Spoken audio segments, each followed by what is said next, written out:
hoje. Mas eu tinha pedido para o Walter gravar, né, a fala de Celi, e aí vou pedir autorização de Celi para a gente poder gravar, e dos demais também, né, para a gente disponibilizar a fala de Celi, esse nosso encontro, que está acontecendo, mas a gente sabe que Celi sempre contribui muitíssimo, né, com a nossa formação e com o nosso pensamento, enfim. Então, é isso.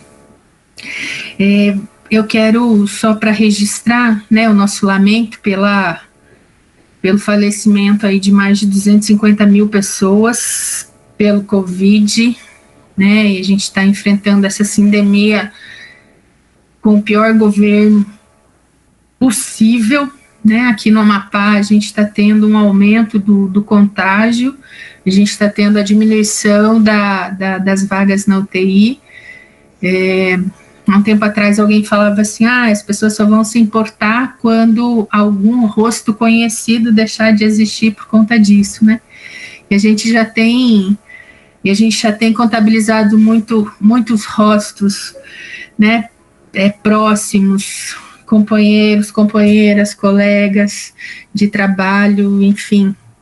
A gente está com pelo menos 2 estudantes do curso de Educação Física com Covid, que a gente sabe, né, aqui do nosso curso, então a gente lamenta por isso também.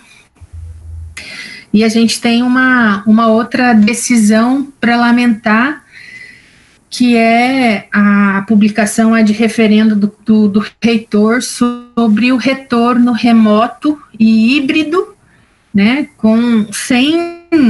sem apresentação de um plano de biossegurança da Unifap, ainda que aponte, né, sobre esse plano, mas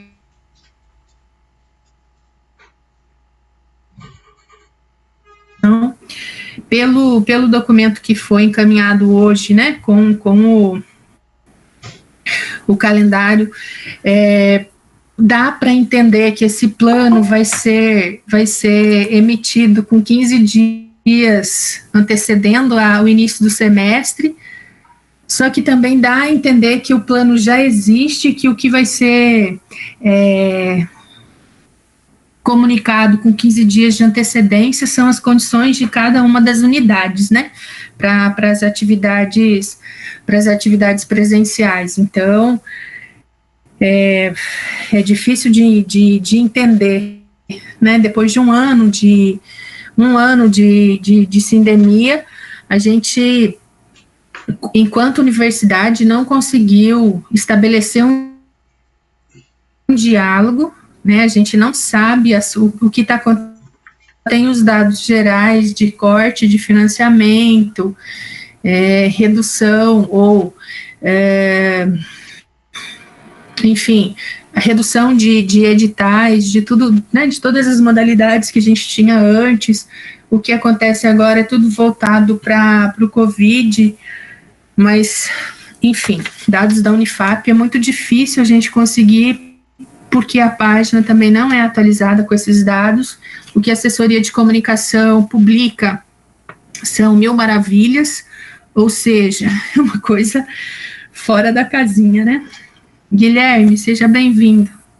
Você entrou depois que eu já tinha cumprimentado as pessoas. Então, nesse momento, eu queria agradecer muitíssimo a professora Celi pela disponibilidade, né, de estar conosco, um grupo pequeno, e hoje está menor ainda, né, por conta das ausências justificadas, mas queria agradecer muitíssimo a professora Celi pela disponibilidade para esse encontro e deixar a professora bastante à vontade para falar, né, com a gente sobre essa importante obra que é o coletivo de autores, né, no campo da educação física, mas muito mais acerca do desenvolvimento, né, posterior dessa obra. Então, a gente tinha solicitado uma fala da professora Celi enquanto autora do livro,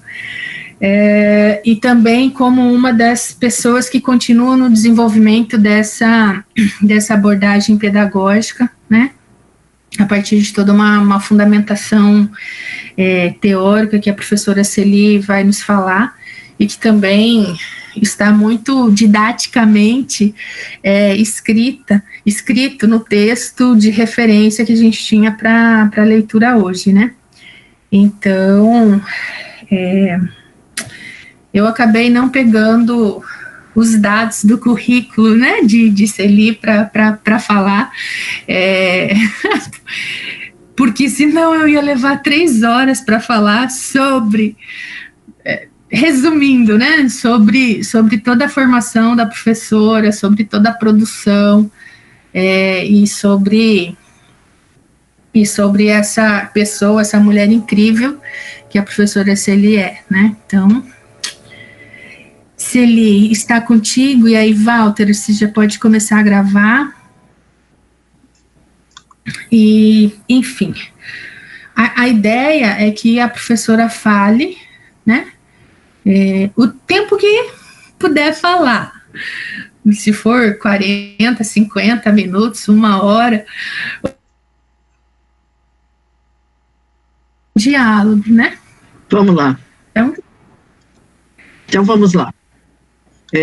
Saudar, Cássia, você, com todo o afeto, com todo o carinho, com toda a solidariedade, com toda a fraternidade que eu trago no meu coração, que eu trago na minha capacidade de ser humano e que eu recebi como legado de gerações que me antecederam e me ensinaram que temos que ser solidários, que temos que ser fraternos.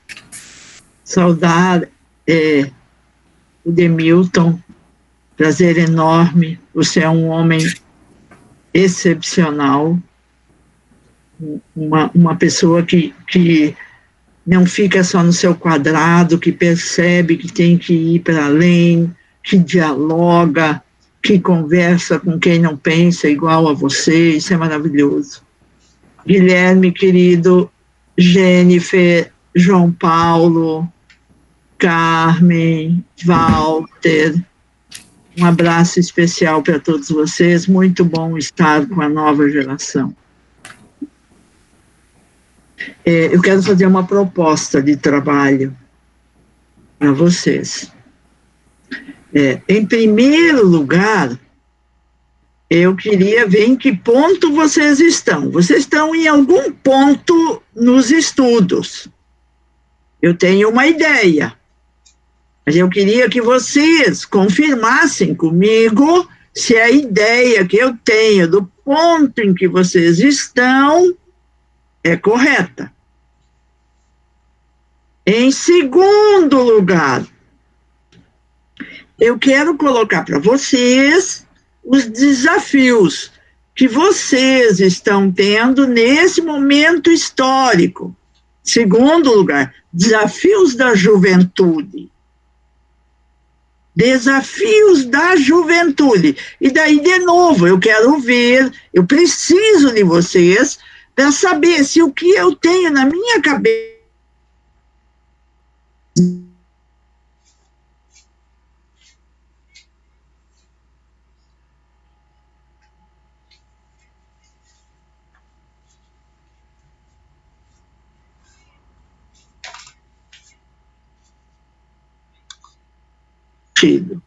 passar para vocês um legado.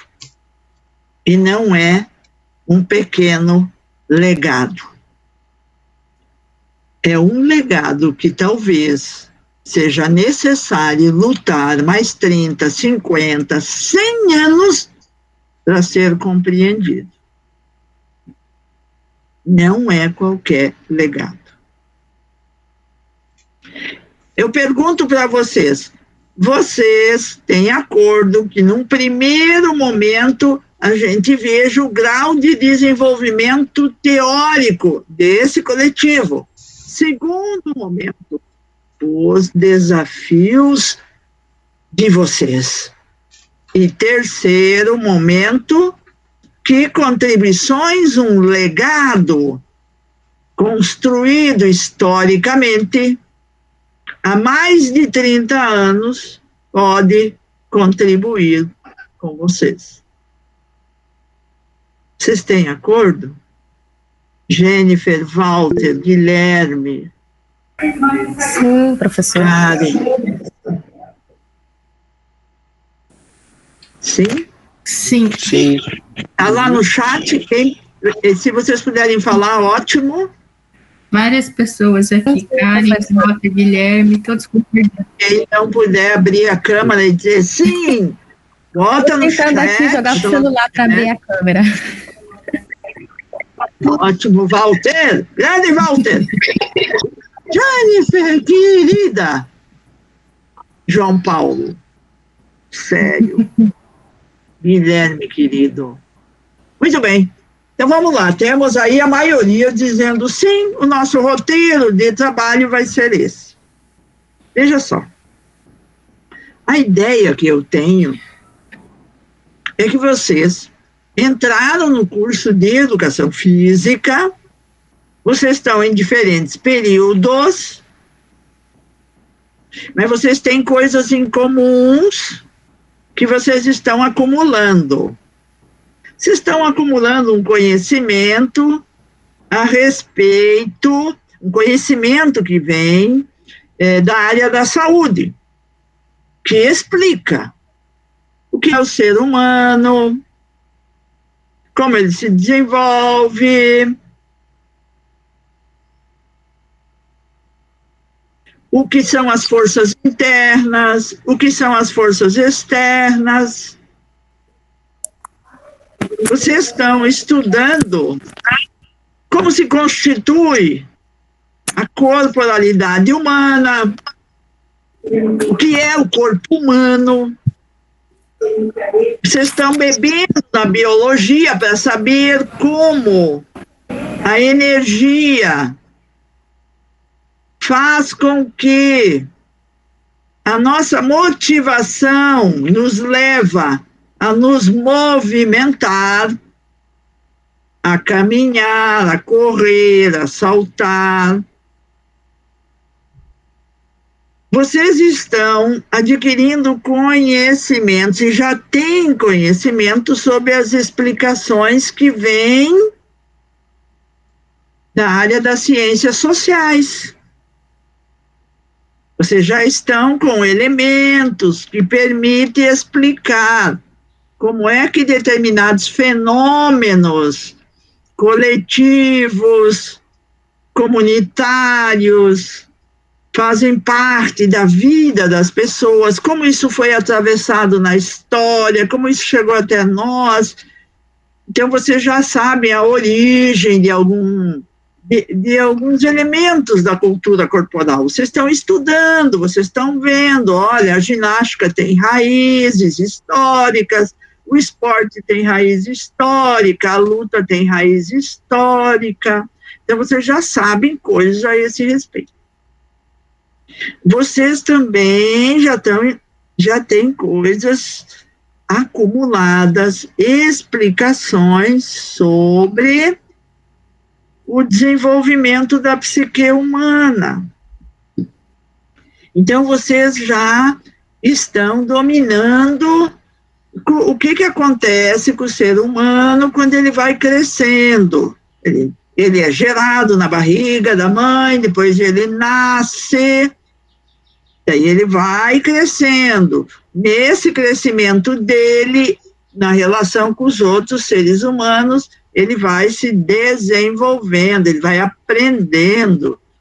Então, alguém transmite alguma coisa, ele assimila, e com isso ele vai desenvolvendo a capacidade intelectual, vai desenvolvendo a capacidade de ver as coisas.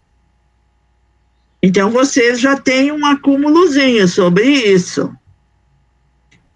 Certo? Vocês já têm um acúmulo a respeito da especificidade, disso que só vocês tratam, ninguém mais trata disso. O que é mesmo que só vocês tratam? Então, vocês estão estudando os elementos que foram acumulados na história, que chegaram até aqui, os professores selecionaram, botaram no currículo, e daí vocês estão tratando de coisas específicas. Essas coisas específicas da nossa área dizem respeito às coisas da cultura corporal, que nós acumulamos, recebemos, selecionamos, botamos no currículo. Então, vocês sabem jogar futebol, vocês sabem jogar voleibol, vocês sabem jogar handebol, vocês sabem fazer ginástica, vocês já sabem outros esportes, outras práticas corporais circenses, vocês já sabem práticas corporais contemporâneas, vocês já sabem o que é parkour, excursionismo, etc. Natação. E outra coisa que eu olho para vocês e vejo, porque vocês estão num grupo de estudos, que vocês já dominam a questão do conhecimento, e que conhecimento pode ser aquele conhecimento de senso comum, que a gente conversa em qualquer lugar, conversa na praia, conversa no bar, conversa no campo de futebol, mas tem um conhecimento especial. Este conhecimento especial exige que vocês tenham domínio de instrumentos de investigação, instrumentos de pesquisa, e tenham instrumentos de pensamento. Porque se não tiver esse instrumental desenvolvido, não vai produzir conhecimento científico. Então, eu chego à conclusão que, por ser um grupo de estudos, por serem universitários, por estarem dentro de um curso, por ser um curso de educação física, que vocês já têm um dado conhecimento que vem das ciências exatas, que vem das ciências da natureza, que vem das ciências da saúde, que vem das ciências sociais, que vem das ciências humanas, e dentro dessas ciências sempre tem uma dimensão, um aspecto, um recorte que é puxado para a educação física, e com isso vai dando esse aporte, vai dando essa formação, vai dando esses elementos para vocês chegarem nesse patamar hoje. Então, eu posso dizer, o João Paulo não é ignorante dessas coisas que eu falei. A Jennifer também não, o Walter também não, a Carmen também não, o Guilherme não. E quem é responsável por isto é o Demilton e a Cássia, junto com o corpo docente. Por isso tem que ter universidade. Por isso tem que ter estudo rigoroso, por isso tem que ter disciplina, porque senão não desenvolve isto que é fundamental. Todos vocês já têm algumas experiências acumuladas do que significa ensinar o esporte, ou porque alguém lhe ensinou algo quando você estava na escola, no ensino fundamental, no ensino médio, ou porque você mesmo já organizou um grupo, porque você mesmo já e ainda está passando por processos de ensino-aprendizagem. E muitas vezes na aula os professores mesmo criam situações onde você tem que ensinar algo para alguém aprender. Então, eu fico imaginando que vocês, neste grupo de estudo agora, vocês querem saber como é mesmo que as teorias que existem no campo da educação física explicam a própria educação física, explicam qual é o objeto da educação física, explicam como organizar didaticamente a educação física para ensinar para alguém. Como trabalhar com esse objeto em diferentes campos de trabalho.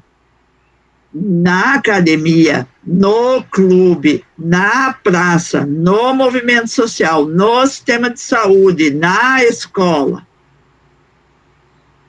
Então, eu gostaria de saber de vocês, agora eu quero escutar um a um, se esse patamar de conhecimento que eu percebo vocês já têm, está correto, corresponde com a verdade. Sim, professora Celi, nós já temos esse acúmulo.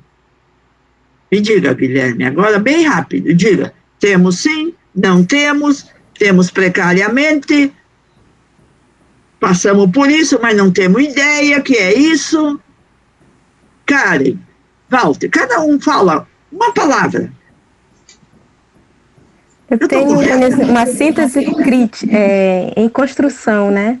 Da educação física, do objeto, do pensamento teórico que corresponda com a minha prática, com o meu desenvolvimento metodológico, mas ainda é crítico, né? Está em fase de formação. Muito bem. Li, a Karen é nossa egressa do curso de Educação Física da Unifap, e ela é professora na rede estadual, e é a professora supervisora do PIBID. Fantástico, fantástico. Então, vocês já estão...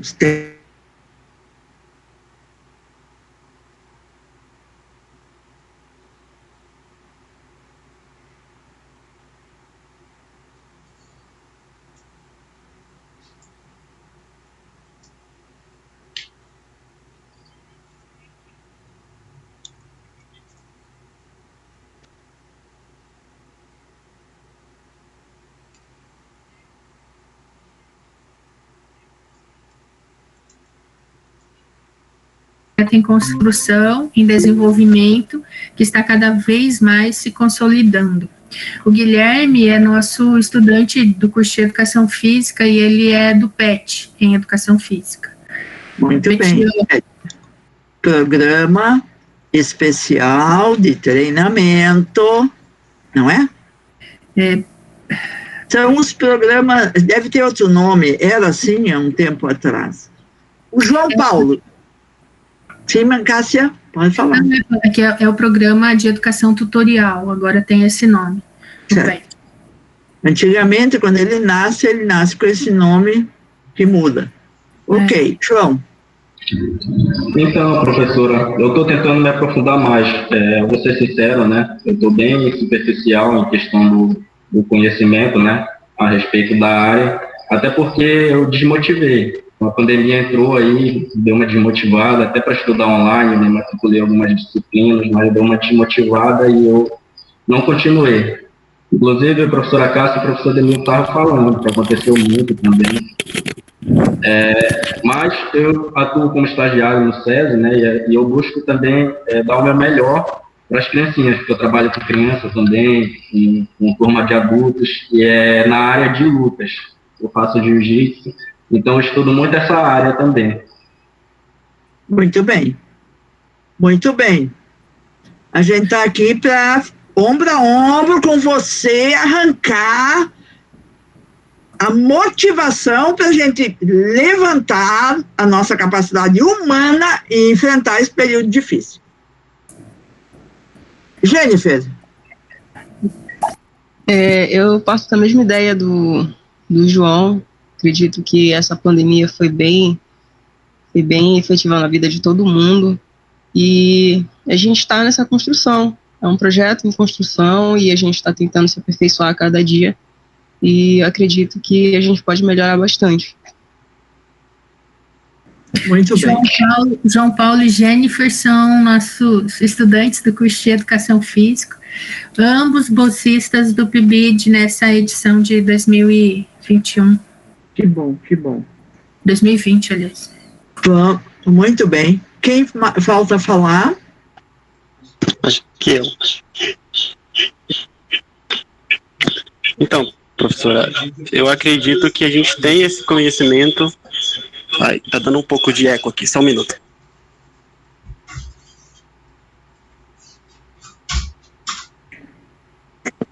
Eu acredito que a gente tem esse tipo de conhecimento, só que, como a senhora coloca, né, em nível precário ainda. Nós estamos passando por uma formação inicial, então todos esses conhecimentos da saúde, que a senhora coloca, da biodinâmica, a gente tem em nível de síntese, mas eu acredito que ainda é um conhecimento precário, né, que precisa de aprofundamento. A formação inicial, ela ainda tem muita deficiência ainda, né. Eu passei pelo curso de formação, sou formado há 2 anos, pela Unifap também, né, mas eu vejo hoje na minha atuação profissional que ainda a formação básica ali da graduação ela não foi suficiente, né? Acho que é isso. Muito bem, muito bem, muito bem. Eu vou fechar esse ponto destacando uma coisa que eu ouvi de vocês.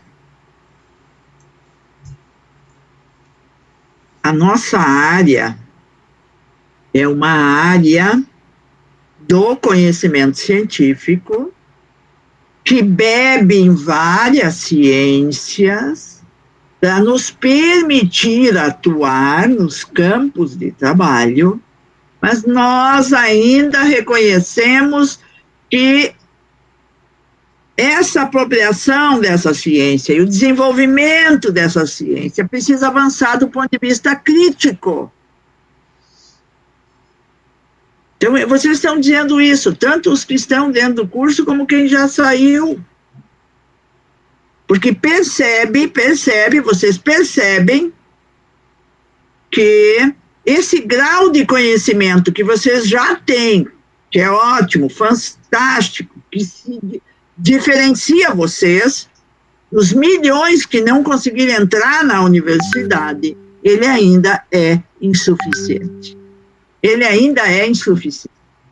Isso é fundamental para a gente ter razão para estudar. Por que eu vou estudar? Por que eu vou... eu já trabalho, tenho meu emprego, estou na rede pública, mas estou voltando para a universidade, para ajudar a universidade, para supervisionar os meninos na universidade, para abrir minha escola para os estudantes virem trabalhar.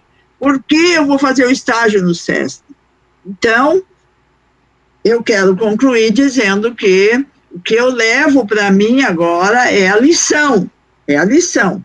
Nós precisamos avançar do ponto de vista da teoria crítica para formar os nossos profissionais da educação física,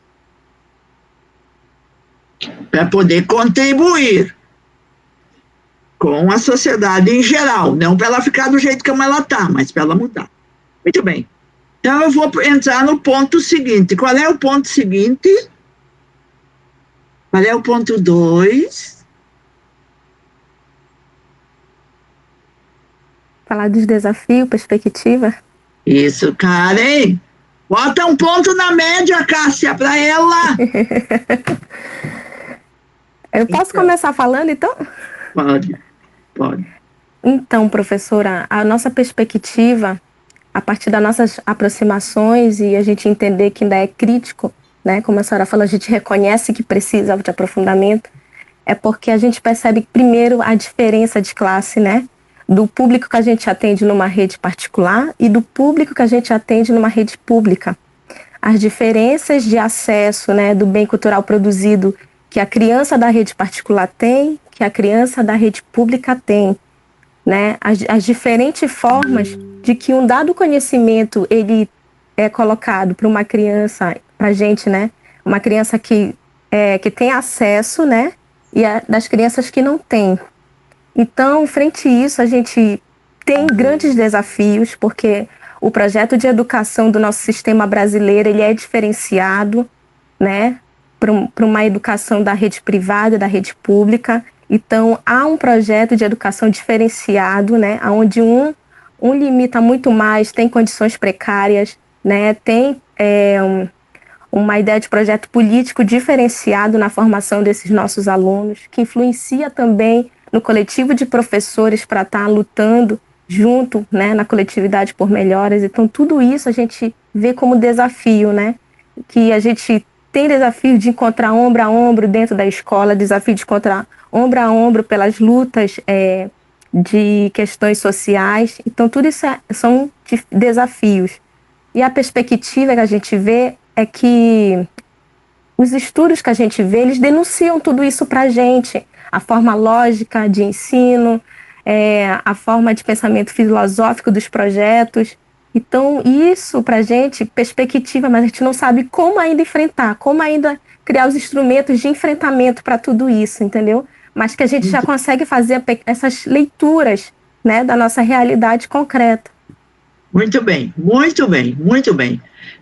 Uma palavra, escreve ali, Guilherme, o que você está considerando que é o grande desafio que vocês jovens estão tendo que enfrentar? Walter, uma palavra, Walter. Jennifer, João.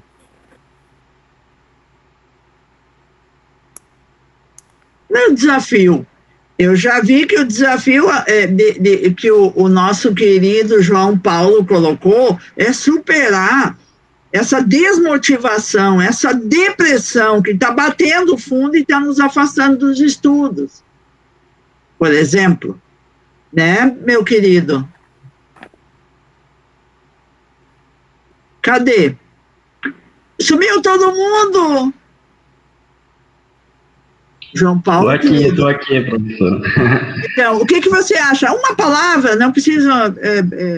só para... professora, eu concordo, né, com tudo que porque, tipo, a sociedade ela é muito injusta, né, nessa questão social que a gente é posto, né. A gente vê muito a desigualdade e isso desmotiva, então eu acredito que a palavra é essa mesmo, superação, né. Muito bem. Alguém mais quer dizer alguma coisa? Walter? Se não der para falar, escreve ali. Tá bom, professora. Porque eu tava com problema ali que eu tô na gravação, e aí tava dando eco. Mas assim, eu acho que o que a Karen coloca, né, que é um dos grandes impasses, né, é o reconhecimento enquanto classe, né, enquanto classe trabalhadora. Eu acho que a gente está passando por um momento conservador que tá muito difícil, né, da gente se reconhecer enquanto classe, enquanto trabalhador. Então, e enquanto se conhecer enquanto trabalhador da educação física também. Nós somos trabalhadores, então eu acho que o grande impasse hoje é esse também. E um outro grande desafio que eu penso, Celina, no atual momento, é justamente a gente, dentro da própria universidade, no curso de formação de professores, combater o negacionismo, né? A gente tá dentro da universidade que respira ciência, mas ao mesmo tempo a gente tem essa onda negacionista muito forte e que atinge, né, a nossa comunidade. Então esse acho que é um dos desafios que a gente está tendo agora também. Muito bem. Então vamos lá. Veja só. Vocês estão me dizendo que os grandes desafios que nós temos que enfrentar é uma sociedade de classes que usa mecanismos para assegurar direitos para algum e para os outros nada. Vocês estão dizendo que, nesse momento histórico, a gente está tendo um negacionismo, estão negando a ciência, negando a educação, negando o serviço público.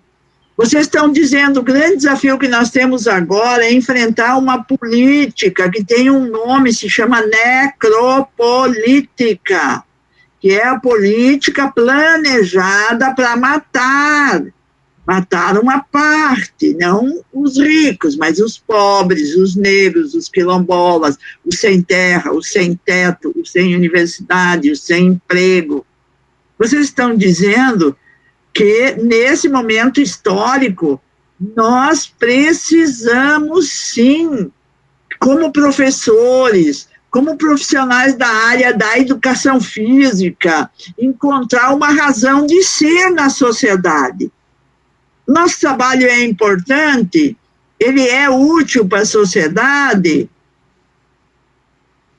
Vocês estão dizendo que nesse momento nós temos que nos reconhecer que nós temos um lado e nós somos trabalhadores. Nós vendemos a nossa força de trabalho para poder nos manter vivos. Se a gente não vende a força de trabalho, não tem como botar o pão na mesa. Alguém compra a nossa força de trabalho.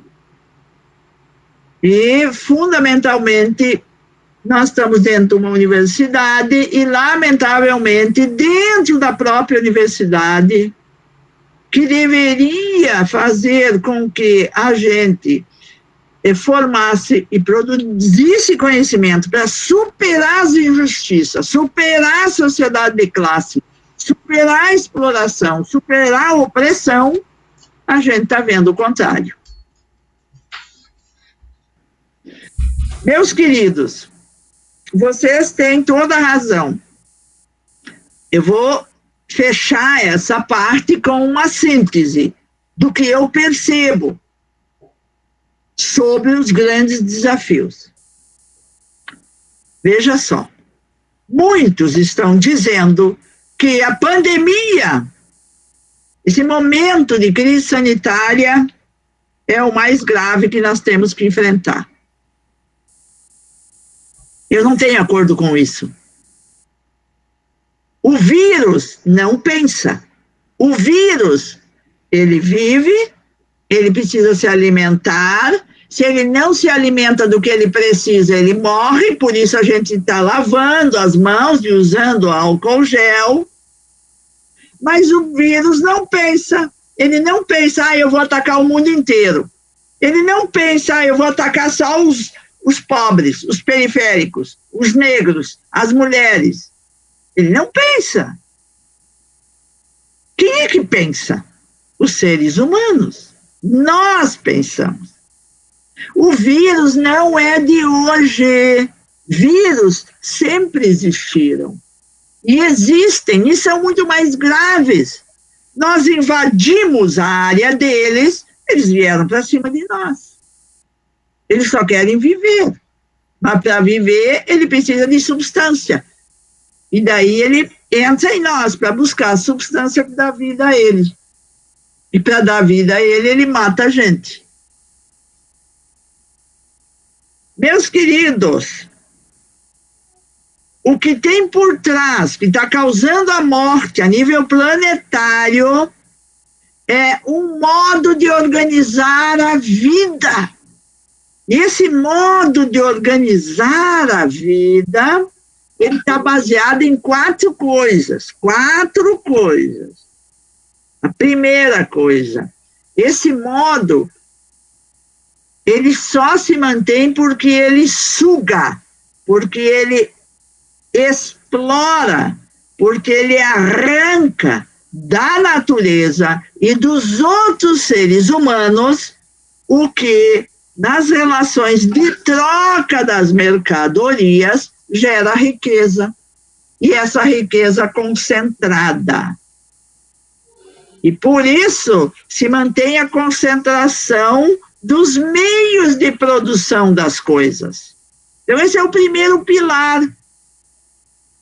Está aí a propriedade privada da terra, está aí vocês invadidos, está aí vocês tendo os estrangeiros comprando o norte do país, está aí as multinacionais, está aí o monopólio, estão aí os imperialistas que há mais de 500 anos exploram esse país.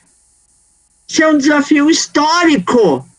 Aí vocês podem dizer, mas professora, seria esse desafio? Eu não dou conta. Mas a humanidade vai dar conta.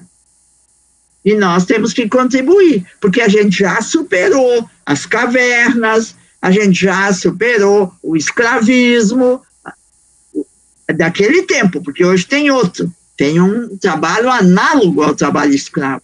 A gente já superou o feudalismo. No feudalismo, se nós estivéssemos no feudalismo, a Karen, a Tarine, a Cássia, a Jennifer, teriam sido condenados à fogueira. Com certeza. Com certeza. Foi 4 séculos de queimar mulheres vivas na fogueira. 4 séculos. aprovado na humanidade. A gente superou. A gente superou, portanto, o período dos senhores feudais, que tinham a terra. Na terra tinha seres humanos que eles consideravam que era propriedade deles, assim como era o boi, o cavalo. Imagina. Entramos no capitalismo. O capitalismo viu que não precisava ter o ser humano inteiro e dar de comer para ele para ter lucro. Bastava comprar força de trabalho. O capitalismo tem esta característica, em segundo lugar. É o trabalho subsumido ao capital. Trabalho subsumido ao capital. O terceiro elemento é que, para manter essa estrutura de exploração, de concentração de riqueza, de exploração do trabalho, tem que ter uma superestrutura, tem que ter um Estado, tem que ter leis, tem que ter parlamento e tem que ter os aparelhos de hegemonia. Quarto lugar, os aparelhos de hegemonia. Ou seja, aqueles lugares onde as ideias dos ricos passam a ser cultivadas para serem as ideias dos pobres. E daí os pobres votam nos que escravizam eles, votam nas oligarquias, votam no Bolsonaro. Então, esses 4 elementos, propriedade privada dos meios de produção, concentração da riqueza pela exploração do trabalho humano, o Estado burguês com todo o seu aparato legal e os organismos de construção da hegemonia, que vai da escola para a igreja, para o trabalho, ali, isso tudo é aparelho de hegemonia, é onde se cultiva as ideias. A criança começa a aprender desde pequena a ser machista, a ter preconceito. Não nasce machista, não nasce preconceituosa, aprende a ser. Então, a família é o quê? É um aparelho de hegemonia. Por isso, Bolsonaro diz a família, porque ele sabe que é ali que começa a plantar a raiz do conservadorismo. É ali que começa a se cultivar um capitalista, que não tem meios de produção, que não tem lucros, só tem a força de trabalho, mas apoia o capitalista. Então, meus queridos, fantástico, revolucionário o desafio de vocês é enfrentar uma questão histórica, mas que vocês não vão enfrentar só, vocês vão enfrentar com ombro a ombro com todos aqueles que se mobilizam, que se organizam, e como vocês querem enfrentar isso. A consequência disto, hoje, na vida de vocês, é que vocês não vão ter emprego, vocês não vão ter proteção do trabalho de vocês não vão ter salários dignos, vocês não vão ter assistência, vocês não vão ter previdência, vocês vão voltar a ser trabalhadores do século XVIII e XIX, sem sistema de proteção. O desafio de vocês agora é que querem rebaixar a capacidade teórica de vocês. Não querem que vocês entendam nada. Para que vocês sejam alienados, ignorantes, que só aparentemente sabem. Aparentemente. Mas quando você radicaliza, você descobre que não sabe nada. Não sabe nada das ciências humanas, não sabe nada da ciência da saúde, não sabe nada das ciências sociais, não sabe nada das ciências exatas e da natureza. Está vendo, meus queridos? Então, qual é o desafio de vocês? O desafio de vocês é vocês fazer aquilo que vocês podem fazer. O que é mesmo que você pode fazer? Você pode trabalhar com conteúdo da cultura corporal. Mas como é que você vai trabalhar com o conteúdo da cultura corporal? Você vai trabalhar didaticamente para elevar a capacidade teórica das pessoas, para elevar a capacidade da pessoa entender a vida, entender a cultura corporal e como, ao tratar da cultura corporal, pode ajudar a construir uma outra sociedade. Vá lá, bebe lá na raiz das lutas, do jiu-jitsu. Vá lá na raiz, puxa a gênese, mas não é para dar só um conhecimento técnico. É para formar o ser humano, para ele entender, compreender, explicar e construir a cultura. Construir a cultura. Por isso nós somos vitais para a sociedade. Como é que a sociedade vai conhecer a cultura corporal? Se tiver um bom professor. A Globo ensina? Não. A Globo transmite eventos esportivos. A Globo trata superficialmente de temas, mas ela não trata com radicalidade, com cientificidade, com teoria pedagógica, com teoria educacional, a cultura corporal. Isso só vocês sabem fazer. Por isso vocês são vitais para a humanidade. Vitais. E aonde vocês vão fazer isto? Vão fazer na academia, vão fazer no sistema de saúde, vão fazer nas políticas públicas, vão fazer nas escolas, vão fazer nos movimentos sociais, vão fazer com os povos indígenas, com os quilombolas, com os sem terra, com os sem teto, com a elite. A elite. Porque vocês também poderão ser personal training de alguma personalidade. Tem essa possibilidade. Você vive numa sociedade de classe, não é porque você quer, ela está aí, construída historicamente, e você vai atuar profissionalmente. Mas você vai atuar, portanto, tendo opções teóricas. Você vai te posicionar teoricamente. Você vai escolher qual é a teoria educacional, qual é a teoria pedagógica, qual é a teoria da educação física que eu vou estudar com radicalidade para desenvolver o meu trabalho, que não vai ser fácil. Eu já disse para vocês, vocês vão ficar desempregados, vocês não vão ter salários, vocês não vão ter assistência, vocês não vão ter previdência. E eu estou dizendo isso, não é para vocês ficarem tristes. É para vocês compreenderem que o desafio para vocês é enorme. Mas vocês têm coisas a fazer. Imagina quem não tem um grupo de estudo. Imagina quem não pode ler livros. Imagina quem não pode encontrar os colegas. Imagina quem não tem um professor como os que vocês têm. Imagina. Então, meus queridos, para mim, o grande desafio é isso, é manter a vida, mantê-la com dignidade, é exercer a nossa profissão, é tratar da cultura corporal e fazê-lo com esta perspectiva histórica, é fazê-lo tendo uma posição de classe,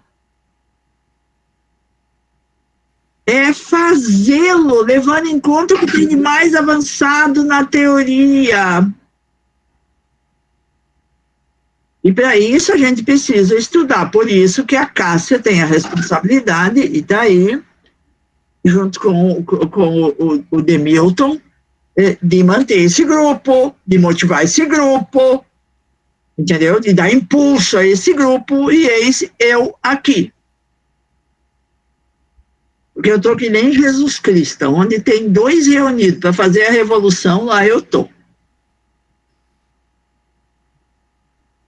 E, portanto, eu estou aqui com vocês para explicar para vocês o terceiro ponto da nossa conversa.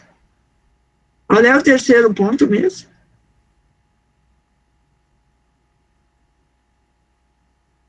A perspectiva.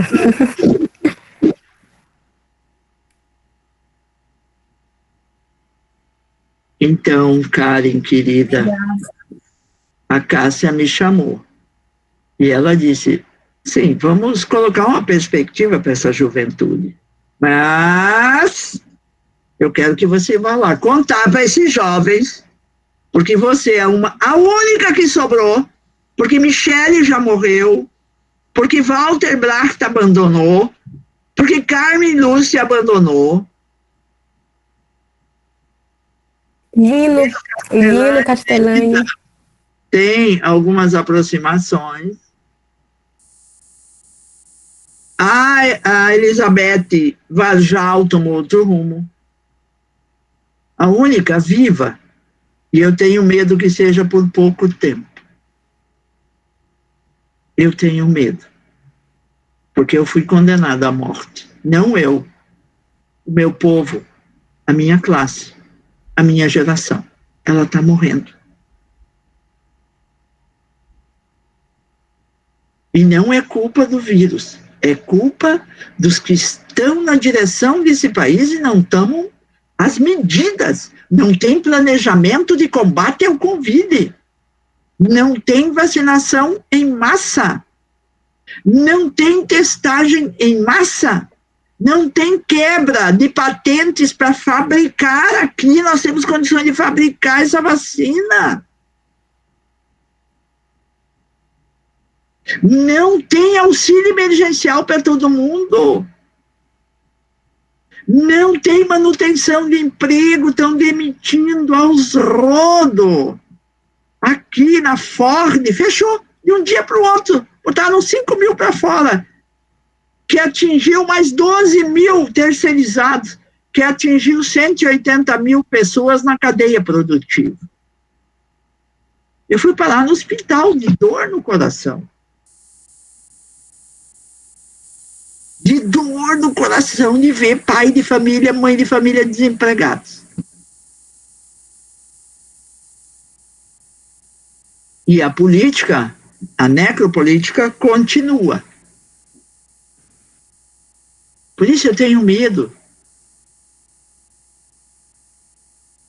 A Jo mandou um abraço para você, Cássia. A Jo que ajudava a Cássia, que me ajudava. O marido dela está com Covid. O marido da Jo está com Covid. Então, meus queridos, eu tenho medo, sim. E se eu morrer, morre a última defensora de uma abordagem crítica superadora. Porque eu defendo essa abordagem com radicalidade. Porque eu já formei eu já perdi a conta, 80 mestres e doutores, entre as quais a Cássia. Eu já contribuí para alargar o grupo de pesquisa nosso. Nós já somos 9 no país. Eu contribuí para quê? Para aprofundar o que a gente sintetizou em 1992. Acho que vocês não tinham nem nascido. 1992, eu estava fazendo doutorado na Unicamp. Michele estava comigo fazendo mestrado. Ela foi minha professora. Michele foi minha professora. Mas eu, quando terminei, como você, Karen, eu vi que eu sabia pouco, eu vi que eu tinha que estudar, eu vi que eu tinha que fazer pós-graduação, fui para a especialização, fui para o mestrado, fui para o doutorado, fui para o pós-doutorado, e não paro até hoje de estudar. E o meu estudo é em cima do quê, meus queridos? Em cima disso aqui, ó, que vocês conhecem. É em cima disso aqui, ó. A abordagem crítica superadora da educação física. Então, quem vem estudar comigo aprofunda isso. Mas como é que a gente conseguiu fazer essa síntese em 1992? Sabe por que a gente conseguiu? Porque nós acumulamos estudos, nós participamos de política pública dos governos de Miguel Arraes, que durante o regime militar acabou tendo que ir para o exílio, mas voltou. Nós fizemos intercâmbio, nós trabalhávamos na formação de professores, formação inicial e formação continuada, não caiu do céu isso aqui.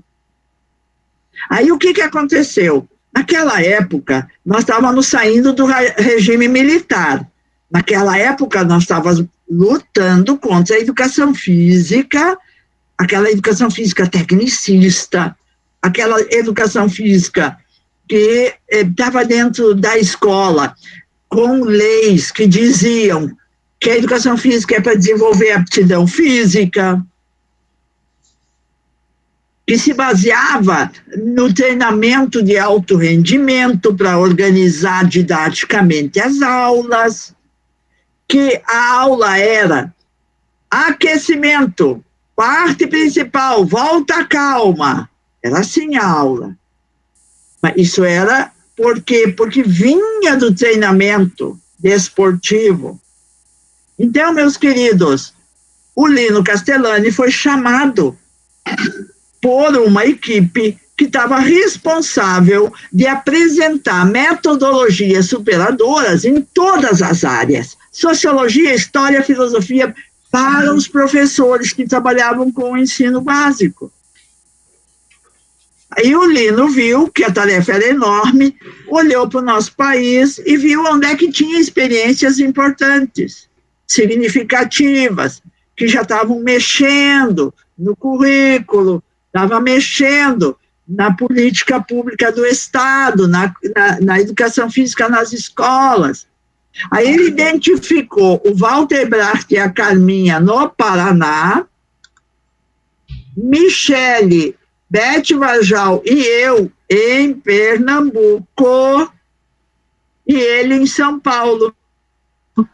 Como eu e Michele estávamos em São Paulo, Campinas, fazendo mestrado e doutorado, Carminha estava fazendo mestrado, Walter estava chegando do doutorado na Alemanha, nós estávamos nos reunindo no Colégio Brasileiro de Ciência do Esporte, eu era presidente do Colégio Brasileiro. A gente se reuniu, fez uma série de seminários, apresentamos uma estrutura do livro, começamos a redigir e começamos a discutir e começamos a decidir que só entrava no livro aquilo que a gente tinha acordo.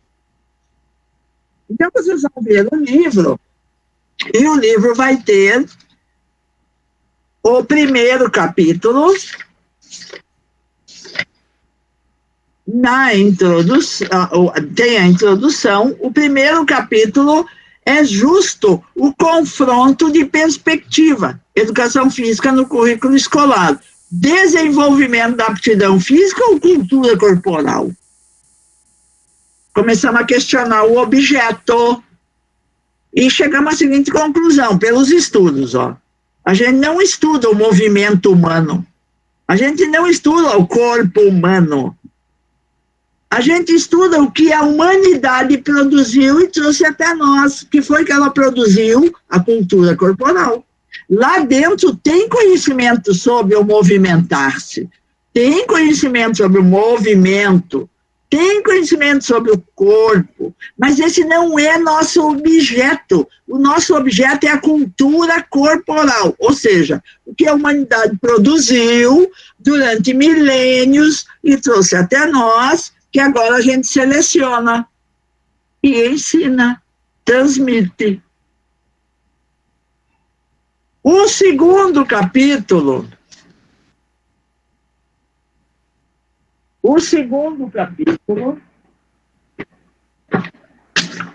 vamos lá, nós vamos trazer uma contribuição para a gente compreender o que significa uma nova síntese.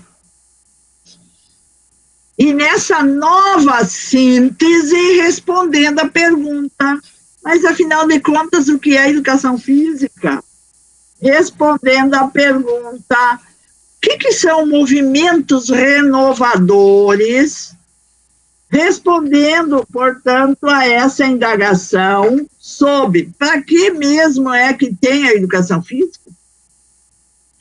E aí, convencidos de que a educação física é um patrimônio cultural da humanidade, que tem como objeto a cultura corporal, nós apresentamos no capítulo 3º uma forma, uma abordagem, uma didática, uma metodologia para tratar do conhecimento acumulado historicamente e selecionado pelos professores na estruturação do currículo. Aí nós nos perguntamos, qual é o conhecimento reconhecido como conhecimento da educação física? Qual é o tempo necessário para que esse conhecimento seja assimilado? Para ele ser assimilado, ele precisa ser transmitido. E que conhecimento é esse? Como ele pode ser organizado em ciclos? Ciclos de aprendizagem que respondem a uma explicação científica sobre como se aprende. Está vendo?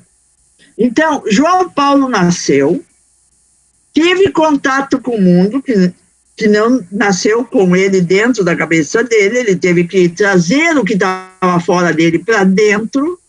Para isso, ele foi se aproximando das coisas, pelo tato, pelo olfato, pelo paladar, pela visão, pela audição, pelas sensações sinestésicas, e ele foi trazendo o mundo para dentro dele. À medida em que ele foi trazendo os símbolos, ele foi sistematizando, formulando conceitos que permitiram a ele elaborar o pensamento e traduzir esse pensamento na formulação de um pensamento. Então, bem simples, tu chega para uma criança e pergunta para ela, o que é isso? O que é isso? O que é isso? Ela pega, ela bota na boca, ela cheira, ela brinca, e ela vai aprendendo o que é isso. Ela vai sistematizando a informação a respeito disso. E ela vai formando um conceito, até chegar a um conceito mais elaborado, que todo mundo entende o que é. É uma garrafa plástica que contém água. Mas isso a gente não nasce sabendo, a gente precisa aprender a formular conceitos. E esses conceitos nos permitem teorizar sobre isso aqui. Se eu pedisse para vocês agora, teoriza sobre isso aqui, ou seja, explica como é que isso aqui nasceu, foi desenvolvido, chegou até aqui, o que tem por trás que não se dá a conhecer. Eu estou falando da garrafa, mas vocês têm que tratar do jogo, da dança, das lutas, etc, etc. Então, meus queridos, vocês vão ver que essa proposta, ela segue essas explicações sobre como se desenvolve a mente humana, como se desenvolve a psique humana, como se desenvolve a personalidade humana, como se desenvolve o conhecimento humano, como se desenvolve o ser humano. Porque depois que tu conceitua, porque você aprendeu a sistematizar, que você compreende, você vai fazendo o quê? Ampliando e aprofundando o conhecimento. Primeiro ciclo, constata. Segundo ciclo, sistematiza. Terceiro ciclo, amplia. Quarto, aprofunda. Tá vendo? É isso que você vai fazer com os elementos da cultura corporal. A Karen tem que planejar. Ela não vai separar o sujeito que tem que aprender do conteúdo que ele tem que aprender, do método. E ela vai levar em conta o que nós acumulamos de conhecimento que explica. Que explica. E as explicações vêm de diferentes áreas do conhecimento, mas elas têm que nos permitir essa síntese para saber didaticamente organizar a coisa para transmitir para alguém assimilar, seja no clube, seja na academia, seja na escola, seja na saúde, seja na política pública, seja nos movimentos sociais. E aí, muito bem, sistematizamos, seguimos princípios curriculares, porque não é qualquer conhecimento que tem que entrar na escola. O que entra na escola tem critérios. E isso está aqui, está explicado. Tem que ser um conhecimento contemporâneo, tem que ser um conhecimento que vale a pena você ensinar, que seja socialmente útil, que permita a pessoa elevar o seu padrão cultural. E, portanto, depois de fazer tudo isso, você planejou, implementou, você tem que avaliar. Então, você fez isso com base numa teoria educacional, fez isso com base numa teoria pedagógica, e você tem que avaliar isso. Agora você pode perguntar, muito bem, mas tudo isso que a senhora falou está em que base teórica? Está na teoria pedagógica histórico-crítica, que explica o quê? Qual é o objeto dessa teoria pedagógica? É explicar a transmissão e assimilação, o ensinar e o aprender. É isso, teoria pedagógica. Mas a gente se baseia também em teoria educacional. Aí você vai perguntar, mas o que é isso? Qual é o objeto da teoria educacional? A teoria educacional trata da educação na sociedade. Então, vocês viram que a gente tem explicação. A gente tem explicação. Para que é mesmo que tem que ter a educação física na escola? Da onde a gente parte? A gente parte de um diagnóstico da sociedade de classe, a gente toma uma posição na sociedade de classe e a gente tem uma perspectiva histórica. Está escrito aqui. Tem que partir do diagnóstico, tem que ter judicatividade e tem que ter uma perspectiva teleológica. Aí, meus queridos, isso foi em 92. Que ano nós estamos? 2021. Quantos anos vai completar esse livro, essa síntese, ano que vem?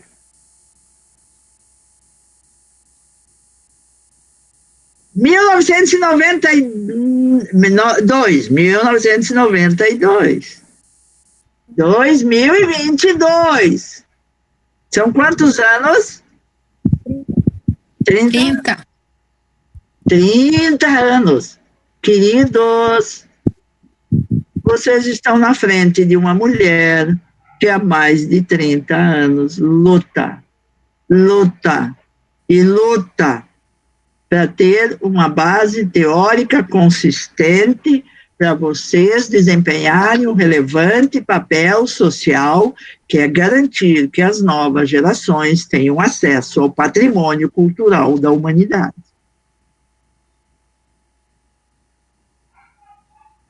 Queridos, a gente não ficou em 1992, tem aprofundamentos. A Cássia tem o levantamento de todas as dissertações e teses. E ela sabe o que nós aprofundamos. Então, o que foi que nós aprofundamos aqui?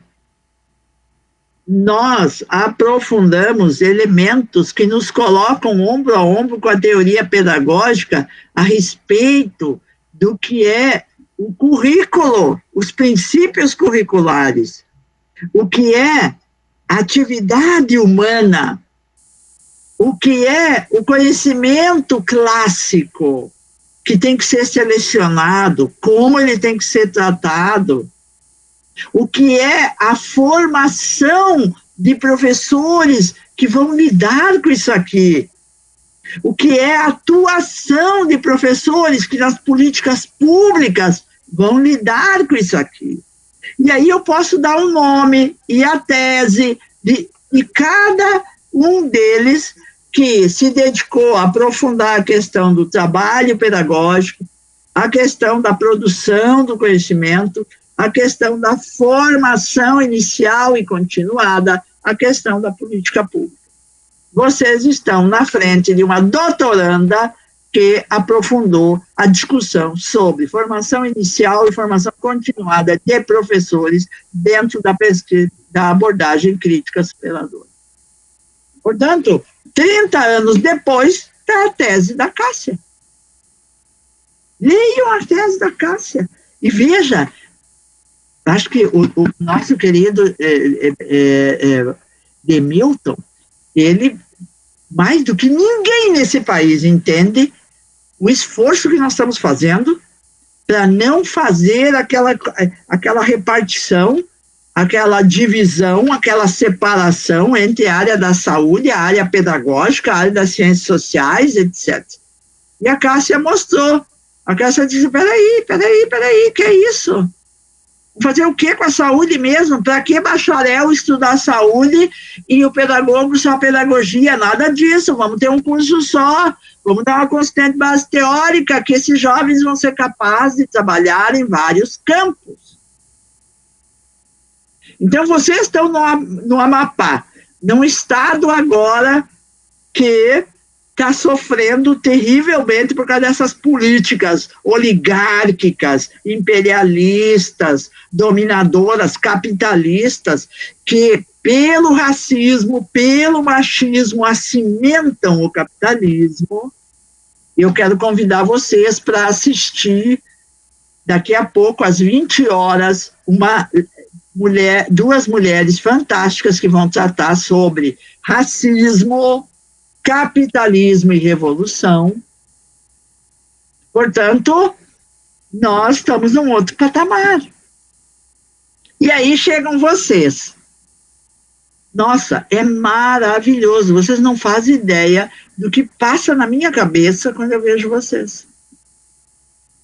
Quando eu tenho que passar o bastão para vocês, com a ajuda da Cássia e do Demilton. Eu tenho que passar para vocês. Eu tenho que motivá-los. Eu tenho que fazer com que vocês me superem. Superem o Demilton e superem a Cássia. Que vocês sejam capazes de elaborar novas sínteses com novos aprofundamentos. Mas o façam de maneira solidária, o façam no meio da mais profunda crise do capitalismo senil, do imperialismo senil, que está destruindo a vida no planeta. Tem que ter tranquilidade para entender isso. O façam reconhecendo, sim, diariamente, desde o momento que você acordou, abriu os olhinhos, você vai dizer, é importante o dia de hoje, é importante que eu levante, é importante que eu tenha coragem, é importante que eu encontre meus amigos, meus colegas, meus estudantes, é importante o que eu vou fazer hoje, é importante para a humanidade. E vocês tenham, assim, a motivação para tocar a vida. Meus queridos, de uma maneira bem sucinta, partindo da realidade de vocês, partindo do grau de desenvolvimento de vocês, partindo dos desafios de vocês, estou passando o bastão. É uma corrida de revezamento. Eu sou a penúltima. Estou com o bastão nas mãos, estou perdendo o fôlego. Não posso cair, tenho que entregar o bastão para vocês. E vocês, na reta final, têm que cruzar a linha de chegada, levando esse patrimônio da humanidade para as crianças, para os jovens, para os adultos, para os quilombolas, para os sem terra, para os sem teto, para os indígenas, para todos. Prazer enorme estar com vocês. Eu posso ficar mais alguns minutinhos, daí eu tenho que sair. Vamos abrir para pergunta? Vamos, Celi, a gente te agradece muitíssimo, né, porque você sempre contribui, e você contribui com as questões históricas, com as questões políticas, né, com as questões de postura de vida, enfim, com as questões específicas da educação física. Então, muito obrigada em nome do nosso grupo de estudos, que está iniciando muito recentemente, né? Esse é o nosso segundo encontro. Sério? É. Que bom! Eu vou deixar esses 2 livros para a Cássia sortear entre vocês, ou fazer como vocês bem entenderem. Esse livro aqui é sobre esporte de rendimento e esporte na escola.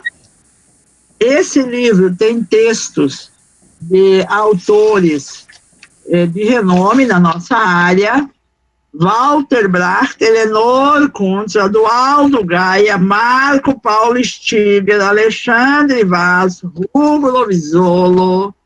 Ele tem uma primeira parte que foi um debate logo lá no início dos anos 90, depois tem um debate um pouco mais atualizado nos anos 2000,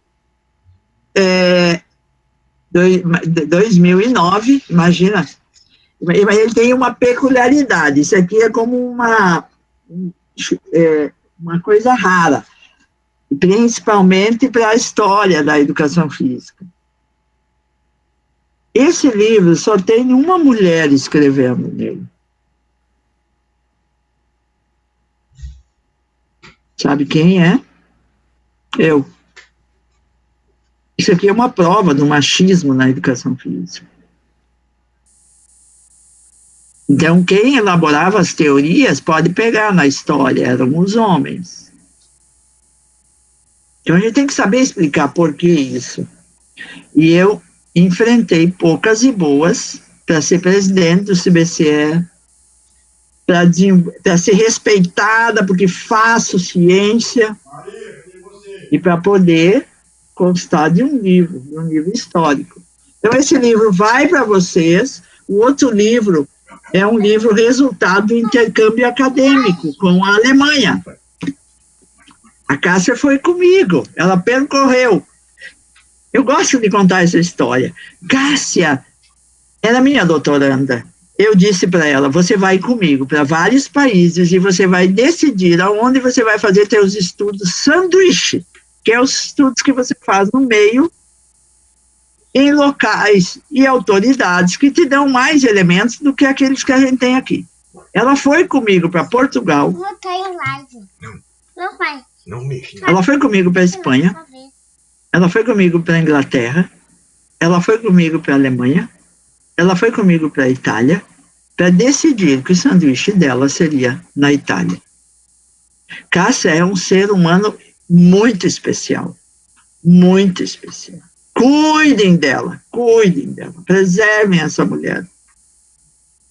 Então, para mim, poder contar essa história para as novas gerações, dizer para as novas gerações: olha, é possível um outro mundo, é possível um mundo onde vocês são valorizados, onde vocês são felizes, onde vocês podem sonhar, onde vocês podem construir coisas diferentes. É possível.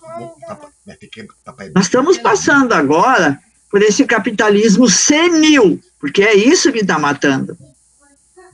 Que não se preparou para a guerra, para soltar bomba atômica na cabeça dos outros, mas não se preparou para enfrentar e combater um vírus. Olha, então é culpa do vírus? Não, é culpa do modo de produção capitalista, dos imperialistas, que está querendo ceifar a minha vida e tirar o futuro brilhante de vocês. O Trotsky disse que sejamos capazes de tirar desse mundo todo o seu mal para que a juventude possa usufruir do mundo plenamente, porque ele é belo, a vida é bela. Vou botar no correio, tá, Cássia? Tu manda o endereço direitinho, vou botar no correio, daí vocês podem sortear, podem fazer o que vocês quiserem. Nós agradecemos ainda esse presente, né? A gente te convida para falar, contribuir com a nossa formação. Além dessa contribuição, você ainda dá presente, né? De livro, que eu acho que é um dos melhores presentes que a gente pode ganhar na vida. Mas é isso. Eu preciso sair. Se alguém quer fazer mais alguma pergunta? É isso que eu ia te falar, porque já tá no horário que a gente combinou contigo, né? A gente pode deixar passar umas semanas e te convidar de novo, né? Agora Cássia, não me peça a lua, porque eu vou demorar para trazê-la para você. Mas eu adorei. Eu amo você, Celi. Então, tem gente que não dá para dizer não dá para dizer não. Celi, então, a gente vai te agradecer muito. Não sei se alguém quer fazer alguma pergunta. Karen abriu o microfone. Guilherme, um beijo no coração. Jennifer, João Paulo, Karen, Walter. Vocês são especiais. Eu vou lá, viu? Estou perdendo as forças já.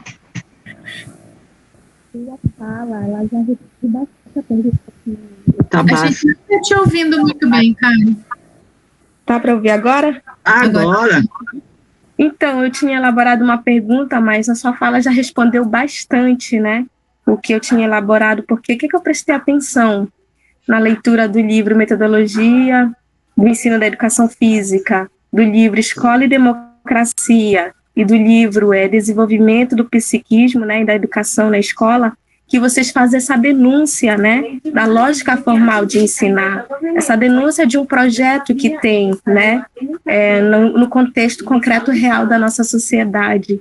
E, mais do que isso, também uma proposta, uma perspectiva dentro dessa sua fala, né, esses livros trazem uma perspectiva, tanto dentro da educação física, como da pedagogia, quanto da psicologia, que é algo que às vezes parece que não é da nossa área, mas que a gente lida todos os dias, porque a gente lidar com o ser humano.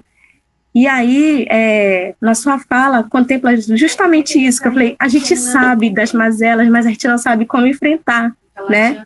A gente até tem a dimensão dos desafios, mas quando a gente pensa em perspectivar, a gente se acha pequeno e acha que não tem perspectiva, que é maior do que nós.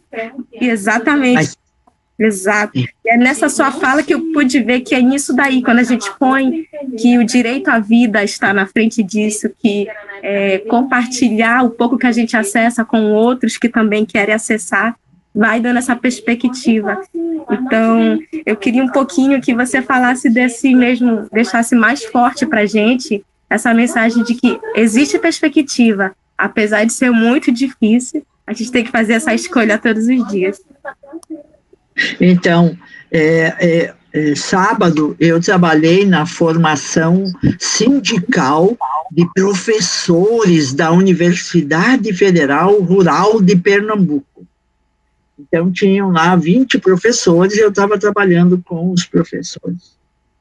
Aí eu terminei, porque eles também estão desesperados. Os professores estão desesperados.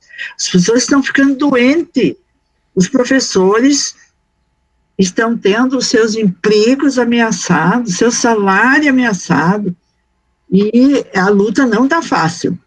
Aí eu terminei perguntando para eles, mas o que é mesmo que nos unifica, que faz com que a gente, olhando para a história, vê que a gente não está sozinho, olhando para o entorno da gente, a gente vê que não está sozinho, e daí a gente viu que as lutas históricas que atravessaram a humanidade, que chegaram até hoje, sempre foram realizadas por aquelas pessoas valentes, determinadas, que mesmo com poucas condições, elas lutaram. Mesmo que fosse perder a vida, elas lutaram. Então, eu peguei século a século, peguei período histórico por período histórico, e cheguei até nossos dias. Então, se você pegar a luta dos povos indígenas, em 1546, os índios em Pernambuco, eles davam um combate para não morrerem. E a gente chegou até a revolta dos malês aqui na Bahia, que aconteceu esses dias. E aí a gente chegou lá na região de vocês, em Pau d'Arco, que aconteceu há 4 anos atrás.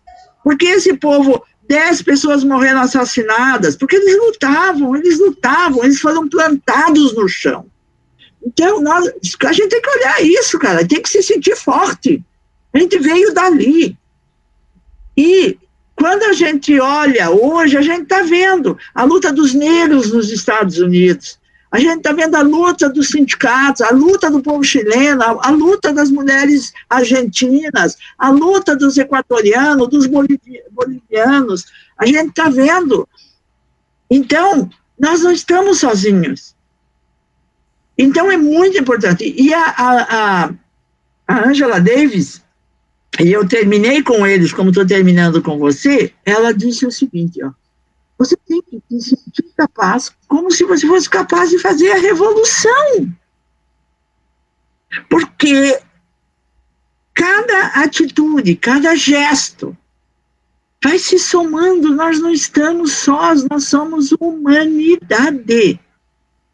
E nós somos aqueles que queremos, nesse momento histórico, um outro mundo. Nós queremos um outro modo de produção, nós queremos uma outra educação, nós queremos uma outra escola, nós queremos uma outra teoria pedagógica, nós queremos uma outra abordagem na educação física. Uma abordagem crítica. Então, sintam-se acariciados, sintam-se energizados, porque vocês não estão só. Eu tive de manhã numa reunião com sindicalistas do país inteiro. Nós estamos nos unindo.